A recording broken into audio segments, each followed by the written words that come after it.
दीक्षारंभ के इस पावन अवसर पर आज हमें हमारे इस विश्वविद्यालय और पतंजलि योगपीठ के पवित्र प्रांगण में अपनी पावन उपस्थिति से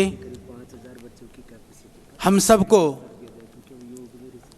गौरवान्वित करते हुए, हम सबको प्रसन्नता प्रदान करते हुए, हमारे हृदय और मन में अपने संस्कृति, अपनी परंपरा, मूल्य और आदर्श के प्रति और निष्ठावान होकर के आगे बढ़ने के लिए प्रेरणा प्रदान करते हुए पधारे हुए परम सम्माननीय माननीय उत्तराखंड के राज्यपाल महामहिम श्री कृष्णकांत पॉल जी, आप हमारे विश्वविद्यालय के कुलाध्यक्ष भी हैं। आपका यह विश्वविद्यालय है, आप हमारे विश्वविद्यालय के सबसे वरिष्ठ अभिभावक हैं। इस नाते भी मैं आपका बहुत हार्दिक अभिनंदन, वंदन और स्वागत करता हूं। आज इस पावन अवसर पर हमको आशीर्वाद देने के लिए, जिनके आशीर्वाद से पतंजलि के मूल में पहले हवन करते, जिनकी प्रेरणा और आशीर्वाद ने काम करना शुरू किया था आज से 30 वर्ष पहले से ही, ऐसे परम श्रद्धेय वंदनीय प्रातः स्मरणीय आचार्य श्री प्रद्युमन जी महाराज गुरुदेव जी भी यहाँ पर हैं। हम उनका भी हार्दिक अभिनंदन और स्वागत करते हैं, जिन्होंने इस देश के अंदर आज से 10-15 वर्ष पहले तक भी कहीं कोई कल्पना नहीं कर सकता था कि यह योग की परंपरा दुनिया की प्रत्येक कोने में, प्रत्येक व्यक्ति के हृदय में और दुनिया में सबसे ज़्यादा जिस शब्द को लोग जानते हैं उस शब्द के रूप में प्रतिष्ठापित होगा।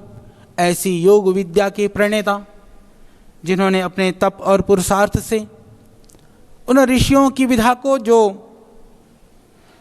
भारत भूमि में, भारतवर्ष में जिनकी इस उदात्तता की वजह से आज हम उन ऋषियों के प्रति श्रद्धा से नमन करते हुए, वंदन करते हुए आज सारी दुनिया उनको स्मरण करती है। उस विधा को पूरी दुनिया के कोने कोने पर पुनर्स्थापित करने का जो महान दायित्व जिन्होंने निभाया, ऐसे परम श्रद्धेय वंदनीय श्रद्धेय स्वामी जी महाराज हमारे बीच में, और हमारा सौभाग्य है कि वो हमारे विश्वविद्यालय के कुलाधिपति भी हैं। ऐसे कुलाधिपति का हम सब नमन वंदन करते हैं।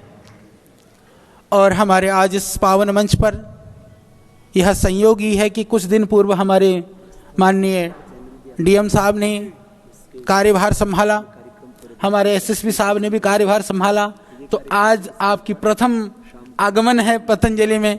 मैं आपका भी हार्दिक अभिनंदन स्वागत करता हूं।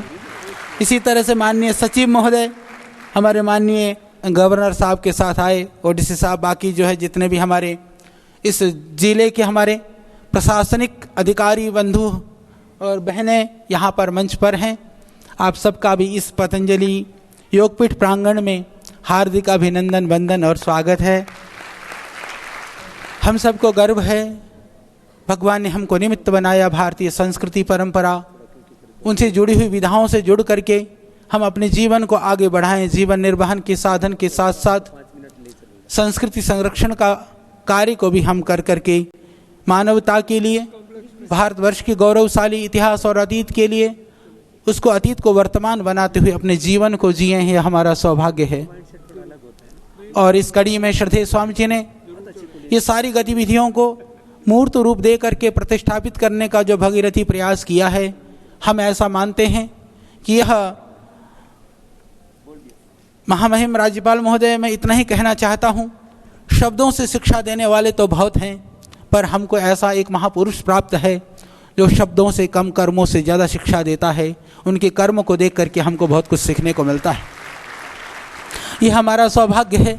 हर क्षण प्रतिपल हमारे मन में कहीं उदासीनता नहीं आती है, थकान नहीं आती है, आलस्य और प्रमाद नहीं आता है, क्योंकि जब हमको गति देने वाला व्यक्ति, शक्ति देने वाला, ऊर्जा देने वाला व्यक्ति जब अहरनिश गतिवान रह सकता है तो कैसे हम आलस्य और प्रमाद में रह सकते हैं। तो हम उनके आचरण से, उनकी क्रिया से शिक्षा ग्रहण करते हैं। और जहाँ तक पतंजलि योगपीठ की बात रही कि मुख्य रूप से इस देश की समस्याओं की बात करें तो हम बात करते हैं गरीबी, बेरोजगारी, शिक्षा और स्वास्थ्य की। इन चारों विधाओं में पतंजलि योगपीठ काम कर रहा है। आज पूरे देश के अंदर 1 लाख से ज़्यादा योग कक्षाएँ पतंजलि योग समिति के माध्यम से, भारत स्वाभिमान के माध्यम से संचालित हो रही हैं, जहाँ पर प्रतिदिन करोड़ों की संख्या में लोग आकर के योग शिक्षा को पा रहे हैं और अपने स्वास्थ्य को ठीक कर रहे हैं। आयुर्वेद के संदर्भों में बात करें तो हमारे लगभग 1200 से 1500 चिकित्सालय और औषधियों के 3000 से ज़्यादा जो संस्थाएं हैं पूरे देश में निःशुल्क परामर्श के साथ में चिकित्सा सेवाएं दे रही हैं। प्रतिदिन हम आयुर्वेद के माध्यम से 50,000 से ज़्यादा रोगियों की निःशुल्क सेवा कर पा रहे हैं। यह प्रभु की बहुत बड़ी कृपा है। जहाँ तक रोजगार की बात करें, यह नवोदित राज्य उत्तराखंड, जहाँ पर आज बहुत गरीबी है, सुदूर ग्रामीण क्षेत्र का भूभाग बहुत बड़ा है, जहाँ पर अभाव है, उस क्षेत्र में आज बहुत बड़ी, सबसे बड़ी संस्था के रूप में उत्तराखंड देवभूमि है। यह पवित्र भूमि है। हरिद्वार माँ गंगा का यह पवित्र पावन तट पर बसा हुआ है।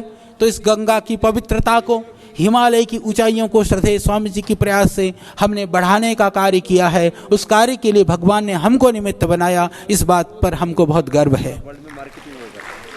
यहाँ पर प्रत्यक्ष रूप से पतंजलि योगपीठ की संस्था से भी सीधे सीधे 15,000 से ज़्यादा कर्मयोगी भाई बहन जुड़ करके सेवा दे रहे हैं।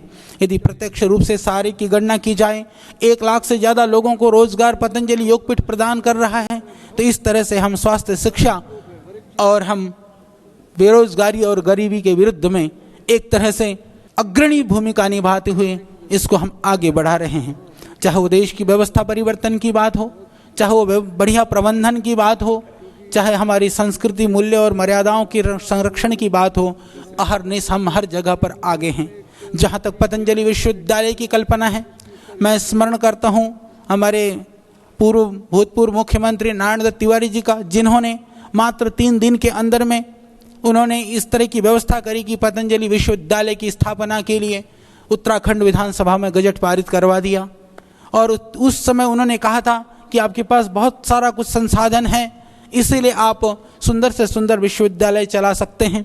हालांकि हमारा विश्वविद्यालय, मैं ये तो नहीं कहूँगा कि परिसर के रूप में बहुत विशाल है, पर मैं ये कहने में हमको गर्व है, जब से हमने विश्वविद्यालय प्रारंभ किया, महामहिम, मैं ये कहते हुए मुझे खुशी है, अभी मैं आकलन कर रहा था कि हमारा एक भी बच्चा बेरोजगार नहीं है, सब रोजगार पर हैं, अच्छी जगह पर हैं।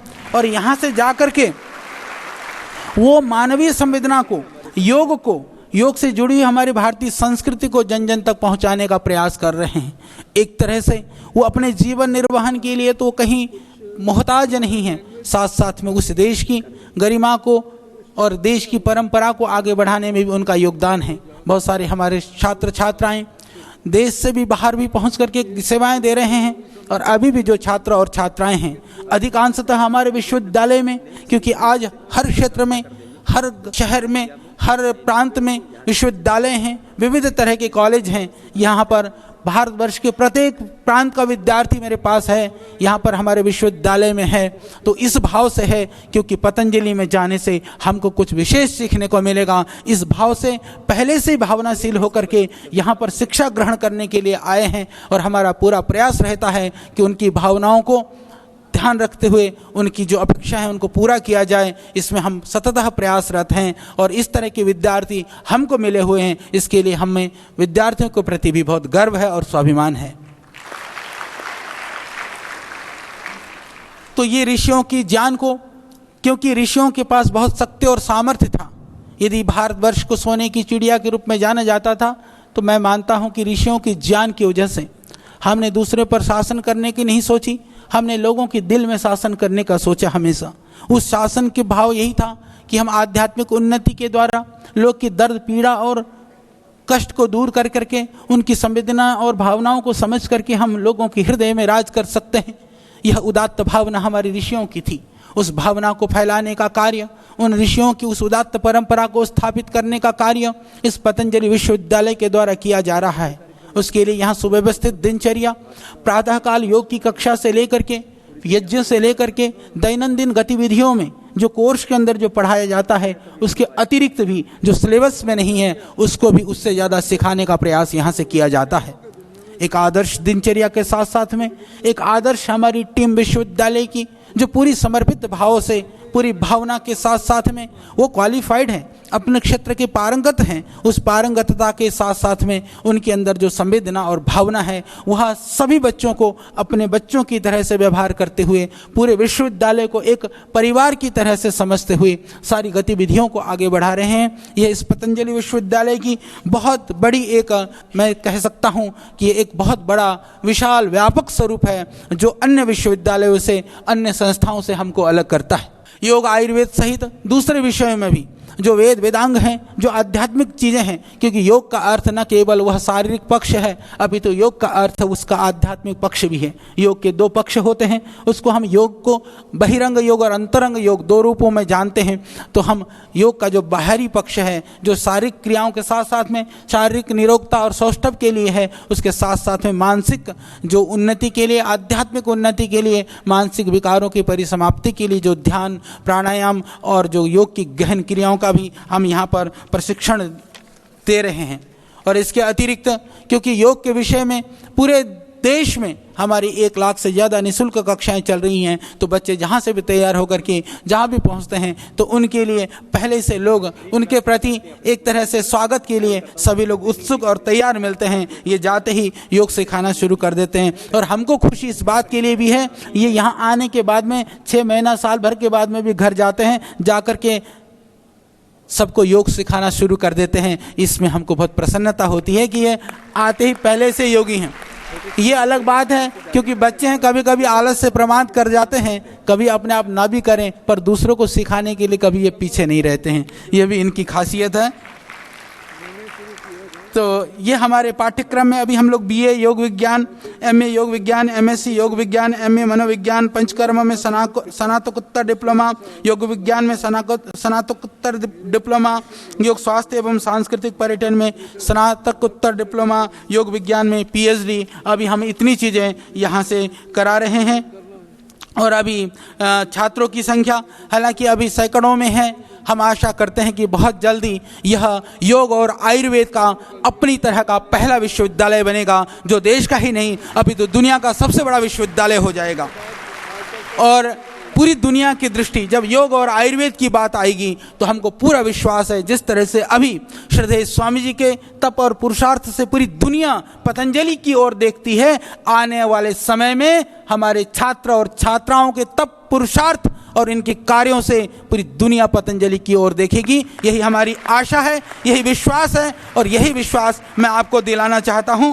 तो बहुत बहुत धन्यवाद, आपको बहुत बहुत प्रणाम। आज पहली बार आप इस पतंजलि परिवार में, इस पतंजलि विश्वविद्यालय परिसर में पहुंचे हैं। मैं तो यही आपसे प्रार्थना करूंगा, आप हमारे विजिटर हैं, कुलाध्यक्ष हैं, इस नाते आप समय समय पर हमारी खबर लेते रहें, हमको मार्गदर्शन देते रहें और हम सबको प्रेरित करते रहें, जिससे कि हम अपने रास्ते पर, अपने मार्ग पर और भी अच्छी तरह से आगे बढ़ करके बहुत सुंदर ढंग से कार्य करें। और यही आशा रखते हुए मैं आपके चरणों में वंदन करते हुए, प्रणाम करते हुए अपनी वाणी को विराम देता हूँ। ओम।